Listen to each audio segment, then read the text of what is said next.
Sir ये बताइएगा कि तसव्वुर शेख की क्या अहमियत है और क्या तसव्वुर शेख करने से शेख की रूहानियत जो है वो मुंतकिल होती है। तसव्वुर शेख की अहमियत, अभी मुझे एक शेर याद आया।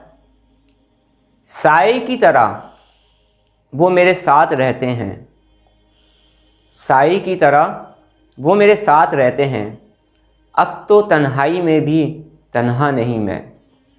राह तरीक़त में, रूहानियत में, पीरी मुरीदी में तसव्वुर शेख को बहुत ज़्यादा अहमियत हासिल है। बल्कि यूँ समझें कि तसव्वुर शेख फ़नाफिल शेख पहला दर्जा है। पहले मुरीद फ़नाफिल शेख होता है, फिर फ़नाफिल रसूल होता है, फिर फ़नाफिल्लाह होता है, फिर बक़बिल्लाह की मंजिलें हैं उसकी। यानी इब्तदाई तौर पर जो पहली कैफियत या पहली मंजिल जो है मुरीदीन के लिए वो तसव्वुर शेख है या फ़नाफिल शेख है। पीरो मुर्शिद से और कामिल पीर से, पीरो मुर्शिद से, शेख से फ़ैज़ लेने के बेशुमार तरीक़े हैं। अगर हम इसको इंतहाई आसान तरीके से इस पर गुफ्तगू करें, बात करें तसव्वुर शेख पर, तो पीरो मुर्शिद से फ़ैज़ लेने के दो आम से तरीक़े हैं। एक तरीक़ा तो ये है कि हम अपने मुर्शिद के पास, अपने शेख के पास, पीर कामिल के पास, कामिल शेख के पास हम खुद चल के जाएं, उनसे जिस्मानी मुलाकात करें, इंतहाई अदब के साथ, एहतराम के साथ और मोहब्बत के साथ, और उस मुलाकात के नतीजे में जो तालीमात हमें मिलें हम उस पर अमल करें और उनसे फैज़याब हों। दूसरा तरीका ये है कि अगर आपके पीरो मुर्शिद दूर हैं, अगर आपके पीरो मुर्शिद दूसरे शहर में रहते हैं, अगर आपके पीरो मुर्शिद आपसे बहुत ज़्यादा फ़ासले पे रहते हैं और आप उनसे मुलाकात नहीं कर पा रहे हैं, आप उनके पास किसी मजबूरी की वजह से नहीं जा पा रहे हैं, या आपके शेख आपके सामने मौजूद नहीं हैं, तो फिर उनसे रूहानी ताल्लुक़ कायम किया जाए ताकि उनसे फ़ैज़ का सिलसिला ज़्यादा से ज़्यादा आप तक पहुँच सके, आप ज़्यादा से ज़्यादा फैज़याब हो सकें। और पीरो मुर्शिद से फ़ैज़ लेने का एक तरीका यही है, एक तरीका ये भी है, वो है तसव्वुर शेख।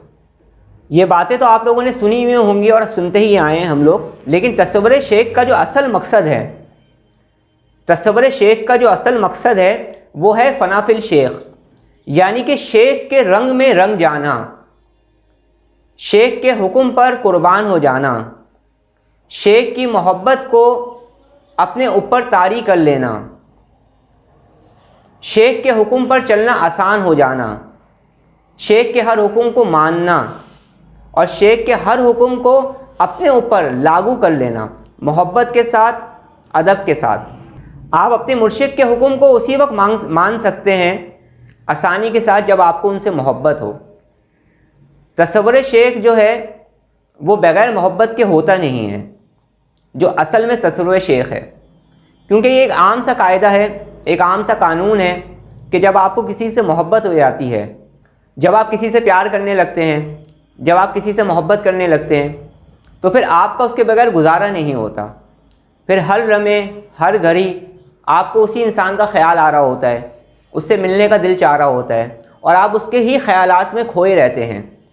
इसी तरीके से जब आप तसव्वुर शेख करते हैं या अपने पीरो मुर्शिद से मोहब्बत करते हैं अदब के साथ, एहतराम के साथ, तो पीरो मुर्शिद का फैज़ भी आपको हासिल होता है और इसके साथ साथ मोहब्बत के नतीजे में आपका तसव्वुर शेख जो है वो कायम होना शुरू हो जाता है।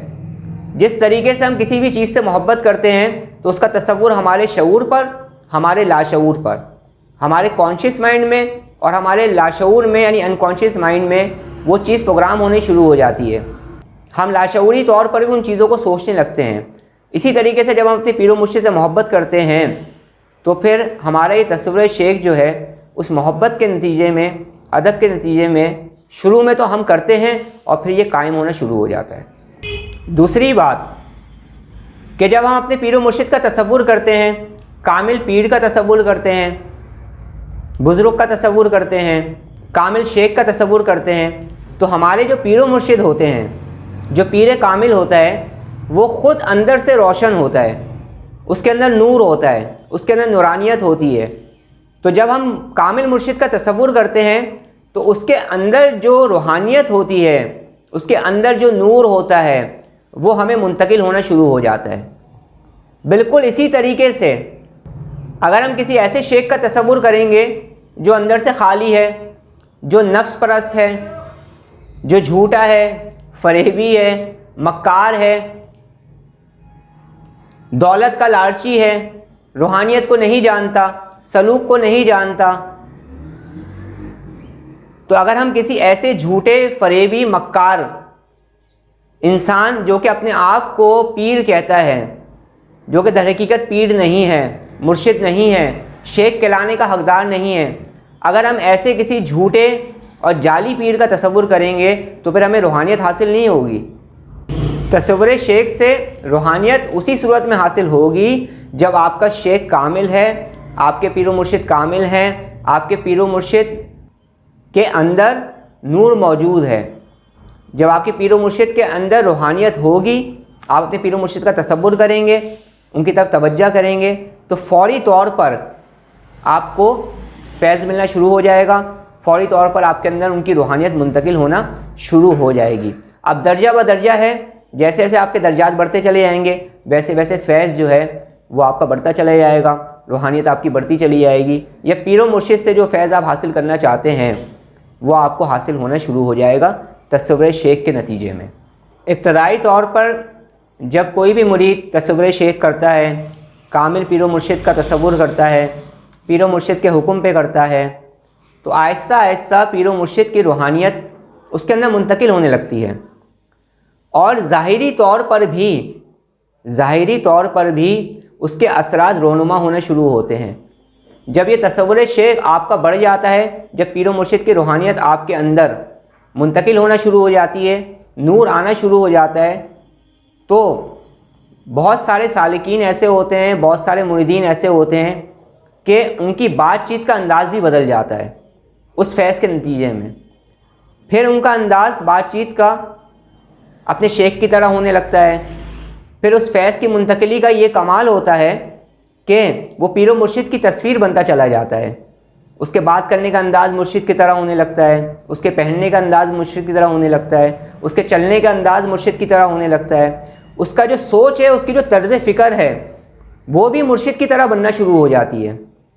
ये इब्तदाई तौर पर तसव्वुर शेख की अलामात आपके अंदर ज़ाहिर होना शुरू होती हैं। जब आपके अंदर वो रूहानियत मुंतकिल होना शुरू होती है तो आहिस्ता आहिस्ता मुरीद जो होता है वो शेख के अंदाज़ में ढलने लगता है, शेख की तर्ज़ फ़िक्र अपनाने लगता है, और वो नूर और भी ज़्यादा तेज़ी के साथ, वो रूहानियत और भी ज़्यादा तेज़ी के साथ मुरीद के अंदर मुंतकिल होना शुरू हो जाती है। अच्छा सर, इसमें ये बताइएगा कि मुरीद जब अपना तसव्वुर शेख करता है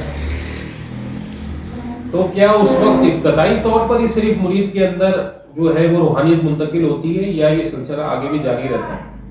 नहीं, इब्तदाई तौर पर इब्तदाई सबक में से है तसव्वुर शेख, और ये आखिर तक मुरीद के साथ चलता है। देखें, आप तसव्वुर शेख को समझने की कोशिश करें। तसव्वुर शेख को आप कोई मश्क नहीं समझें। ये कोई मश्क नहीं है कि 4 दिन कर ली और उसके बाद ख़त्म हो गई। तसव्वुर शेख का असल मकसद और मतलूब जो है वो है मोहब्बत शेख। अब आपको किसी से मोहब्बत अगर हो जाएगी तो क्या 2 दिन बाद उसका तसव्वुर ख़त्म हो जाएगा? मैं एक समझाने के लिए बात कर रहा हूँ। तो जब आपको अपने मुर्शिद से मोहब्बत होगी और उसका तसव्वुर भी कायम होगा तो वो दिन ब दिन अपना असर आपके वजूद पर दिखाएगा। जब एक बुखार किसी इंसान को हो जाता है और उसका असर जिस्म पर ज़ाहिर होता है तो ऐसा कैसे मुमकिन है या नहीं है कि आप तसव्वुर शेख करें और शेख की रूहानियत आप पे असरअंदाज ना हो, आपके ख़यालात पे असरअंदाज ना हो? ऐसा नहीं होता। ये तसव्वुर शेख आपका चलता रहता है। हाँ, आगे जाकर आपके मुकामात के हिसाब से फिर इसमें तब्दीली आती है, लेकिन वो तब्दीली भी की जाती है, वो भी शेख के हुक्म से की जाती है, वो आगे के मामलात हैं। बहरहाल इस वीडियो में उस टॉपिक्स के ऊपर हम गुफ्तगू नहीं करेंगे। लेकिन तसव्वुर शेख जो है वो इब्तदाई तौर पर बहुत ज़्यादा ज़रूरी है, और तसव्वुर शेख का फ़ायदा ये होता है कि बहुत तेज़ी के साथ मुरीद के अंदर रूहानियत मुंतकिल होना शुरू हो जाती है और मुरीद के अंदर तब्दीली आना शुरू हो जाती है, मुरीद को रूहानियत मिलना शुरू हो जाती है। और वो आगे की मंजिल की जानिब अपना सफ़र शुरू कर देता है।